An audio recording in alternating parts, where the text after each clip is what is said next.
আসসালামু আলাইকুম। আমন্ত্রণ বাংলাভিশন সংবাদে। আপনাদের সাথে আছি আমি মুনমুন সুলতানা। শুরুতেই জানিয়ে দিচ্ছি পাইওনিয়ার ইন্স্যুরেন্স শিরোনাম। জামায়াতকে আর কোনো ধরনের জ্বালাও পোড়াও করতে দেওয়া হবে না, প্রতিরোধ করা হবে কঠোর হাতে, নিউ ইয়র্কে বললেন প্রধানমন্ত্রী শেখ হাসিনা। পুলিশকে আক্রমণের নির্দেশ ছিল জামায়াতের উচ্চ পর্যায় থেকে, গ্রেফতার হবে জামায়াতের আরও কয়েকজন শীর্ষ নেতা, জানিয়েছে বিএনপি। চাঁদপুরের নদীতে এখন ইলিশের আকাল, দিনরাত জাল ফেলে মিলছে না কাঙ্ক্ষিত ইলিশ।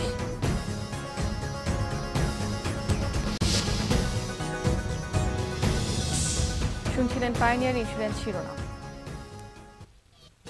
মলফিক্স পারফেক্ট ফিট, সুস্থ শিশু সুন্দর হাসি।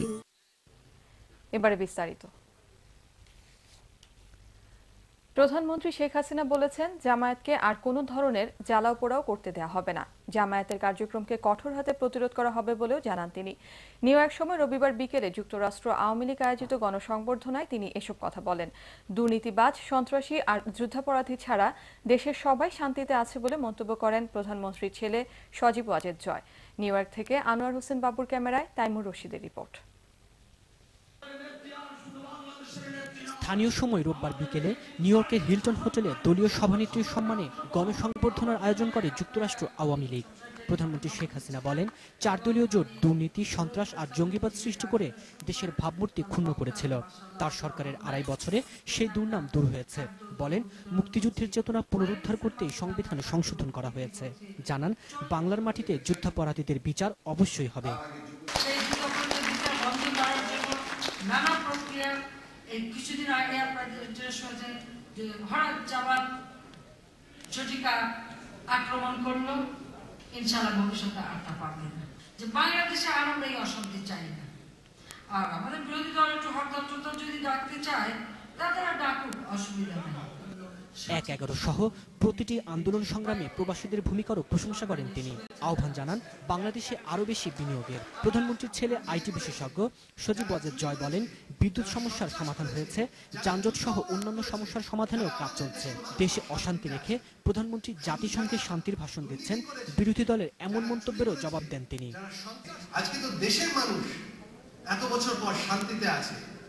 শুধু যারা দুর্নীতি করেছে, যারা চুরি করেছে, যারা সন্ত্রাস করেছে, যারা যুদ্ধ অপরাধ করেছে, যারা আমাদের দেশের মানুষ হত্যা করেছে, তারাই শুধু আজকে বাংলাদেশের শান্তিতে নাই। এর আগে সকালে প্রধানমন্ত্রীর সঙ্গে দেখা করেন মার্কিন কংগ্রেসে বাংলাদেশ ককাসের কো-চেয়ার জোসেফ ক্রাউলি। এ সময় তত্ত্বাবধায়ক সরকার ইস্যুতে তার সরকারের অবস্থানের কথা তুলে ধরেন শেখ হাসিনা। অভিযোগ করেন, আলোচনার সুযোগ থাকলেও বিরোধী দল সংসদে যোগ দিচ্ছে না।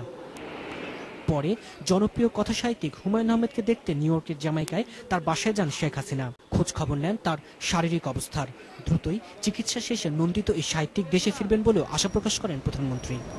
তাইমুর রশিদ, বাংলাভিশন, নিউ ইয়র্ক, যুক্তরাষ্ট্র। জামাত পুলিশ সংঘর্ষের ঘটনায় পুলিশকে আক্রমণের নির্দেশ দলের উচ্চ পর্যায় থেকে ছিল বলে ধারণা করছে পুলিশ। জামায়াতের শীর্ষ আরও কয়েকজন নেতাসহ চিহ্নিত কর্মী সমর্থকদের গ্রেফতারের চেষ্টা চলছে বলে জানিয়েছে পুলিশ।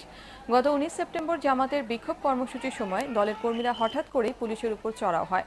সে সময় পুলিশের গাড়ি সহ প্রায় অর্ধশতাধিক গাড়ি ভাঙচুর করে তারা। এরপরই শুরু হয় পুলিশের গ্রেফতার অভিযান। ঘটনাস্থল এবং পরবর্তীতে বিভিন্ন স্থান থেকে দলের 3 কেন্দ্রীয় নেতাসহ প্রায় 1.5 শতাধিক নেতাকর্মীকে আটক করা হয়। তাদের বিভিন্ন মেয়াদে রিমান্ডে নিয়ে জিজ্ঞাসাবাদ চলছে। পুলিশ আক্রমণের ঘটনা হঠাৎ ঘটেনি, প্রাথমিক তদন্তে এই তথ্য পাওয়া গেছে বলেও জানিয়েছে পুলিশ। কেন্দ্র থেকে যে বিভিন্ন নির্দেশ। সরকারি ভর্তুকি বন্ধের প্রতিবাদে রবিবার 3 ঘন্টা রাস্তা অবরোধ করে রাখে জগন্নাথ বিশ্ববিদ্যালয়ের ছাত্ররা। পরে পুলিশের লাঠিপেটা আর ছাত্র গ্রেফতারের পর সড়ক ছাড়ে তারা। তবে এ সময় ভাঙচুর হয়েছে বেশ কয়েকটি গাড়ি। এ ঘটনায় আটক করা হয়েছে 10 ছাত্রকে। এর আগে সকাল 11টা থেকে সরকারি ভর্তুকি পুনরায় বহালের দাবিতে জগন্নাথ বিশ্ববিদ্যালয়ের শিক্ষার্থীরা প্রেস ক্লাব সংলগ্ন রাস্তা অবরোধ করে। এ সময় তারা ময়মনসিংহ 6 আসনের সংসদ সদস্য অ্যাডভোকেট মোসলেম উদ্দিনকে গাড়িসহ আটক করে রাখে। এদিকে সংশ্লিষ্ট সবার সাথে আলোচনা করে সমস্যা সমাধানের আশ্বাস দিয়েছেন শিক্ষামন্ত্রী নুরুল ইসলাম নাহিদ।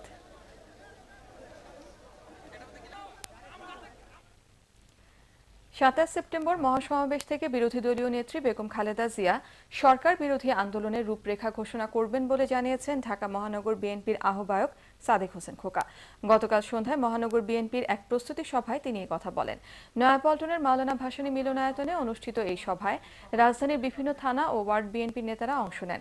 এতে সমাবেশ সফল করার কৌশল আলোচনা হয়।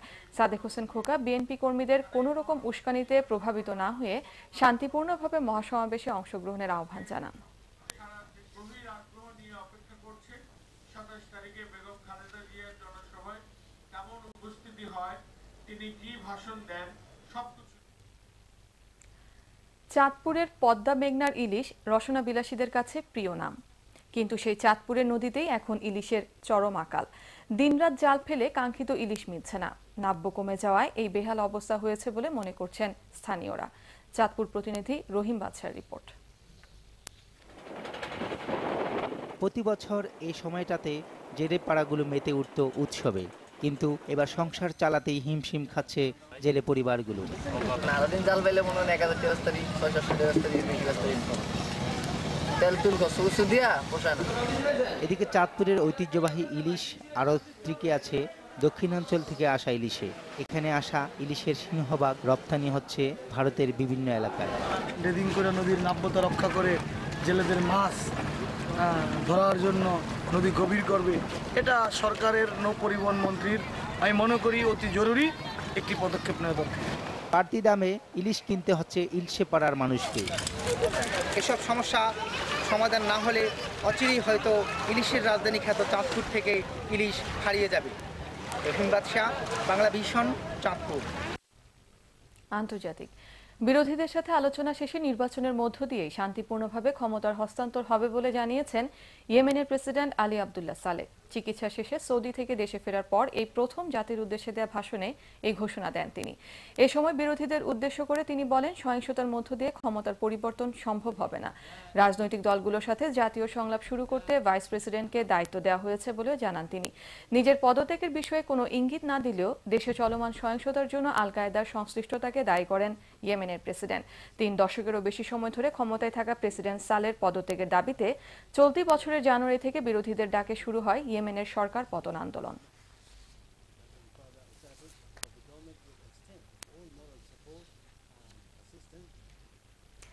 খেলার খবর ক্রিকেট। দ্বিতীয় টি-20 ম্যাচে ইংল্যান্ডকে 25 রানের হারিয়ে 2 ম্যাচ সিরিজে 1-1 ড্র করল ওয়েস্ট ইন্ডিজ। সফরকারীদের 113 রানের জবাবে 88 রানে গুটিয়ে যায় স্বাগতিকরা। ওভালে টসে হেরে ব্যাটিংয়ে নেমে দলীয় 64 রানে 4 উইকেট হারিয়ে কিছুটা চাপে পড়ে ক্যারিবিয়ানরা।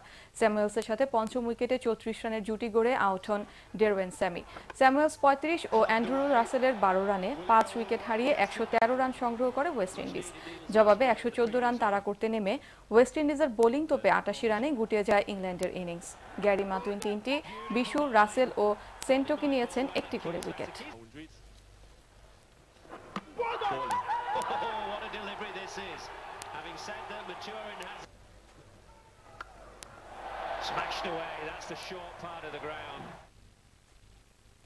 এই ছিল এখনকার মতো। পরের সংবাদ সকাল 11টায় দেখার আমন্ত্রণ রইল। এছাড়া দেশ বিদেশের সর্বশেষ সংবাদ সবার আগে জানতে আপনার গ্রামীণ ফোন ও এয়ারটেল থেকে ডায়াল করুন 1616 নাম্বারে।